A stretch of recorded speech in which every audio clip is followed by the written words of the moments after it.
আজকে বেরিয়ে যাচ্ছি অনেকদিন পর একটা ক্যাফেতে ঘুরতে। তো প্রথমেই বেরিয়ে চলে গেলাম ক্যাফের সামনে। ক্যাফেটার নাম দেখে নাও, ক্যাফে সিট।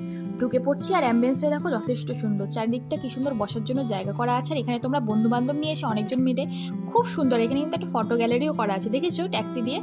আর দেখো এখানকার অ্যাম্বিয়েন্সটা এত সুন্দর। আর এই দাদাটাকে দেখছো, এই দাদাটারই কিন্তু এই ক্যাফেটা। ও কিন্তু একাই হাতে সব কিছু সামলাচ্ছে। আর এখানে ভীষণ সুন্দর সুন্দর জিনিস আছে খাওয়ার মতো। আর এখানে মকটেলসেরও অনেক ব্যবস্থা আছে। এই দেখো গ্লাসগুলো দেখেই হয়তো তোমরা বুঝতে পেরে গেছো। সোজাই চলে গেলাম ভেতরে। আর ভেতরে গিয়ে একটা আইসক্রিমের বক্স থেকে আমরা একটা আইসক্রিম অর্ডার করে নিলাম, বিশেষ করে আমার জন্য। আমি যেহেতু আইসক্রিম খেতে ভীষণ ভালোবাসি, দেখে যেত ওখানে গিয়ে আগের থেকে দেখছিলাম। আর দেওয়ালটা দেখো, দেওয়ালটা পুরো বই দিয়ে ঠাসা, কি সুন্দর লাগছিল দেখতে। আর অনেক বই দেখেছি যেটা আমি ছোটোবেলায় পড়েছি, দেখতেও ভালো লাগছিল।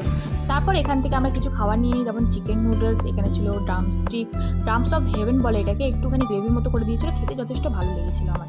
আর ছিল পাস্তা, এই গ্রেভি আর নুডলস ছিল, অনেক কিছু নিয়েছিলাম। তোমাদের ভিডিওটা কেমন লাগলো অবশ্যই জানিও। আর